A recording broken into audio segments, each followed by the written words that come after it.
dhambi inaenda kinyume na mapenzi ya Mungu, na pia inaharibu tabia nzuri ya nani? Ya Mungu. Bwana Yesu asifiwe. Bwana Yesu asifiwe. Hiyo ni dhambi. Tuna define dhambi. Tumesema dhambi ni kila fikira. Dhambi mara mingi inaanzia kwa akili. Bwana Yesu asifiwe. Kabla hujatenda dhambi unafikiria. Amen. Wewe ni baba, watoto wako wamelala njaa, ukafikiria, ukakaa, ukasema hivi nikienda kwa pastango hapa nitoe mahindi 3 nikuje nichomee watoto, si watoto wangu hawatalala njaa? Kwa hivyo inaanzia wapi?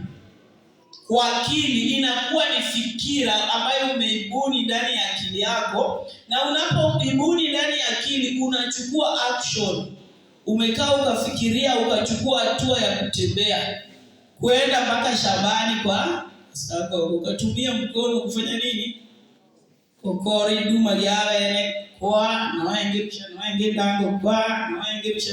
dango kwa kitabu cha kizura utako mgongo zimbiri na gorara tero mkali. Bereza asifiwe. Na baba ni wakali, ukimuuliza umetoa wapi? Tukwambia gasi wao mkali ni kodeka na ukonde babangu. Yesu asifiwe. Baba mko bado tunawapenda si. Amen.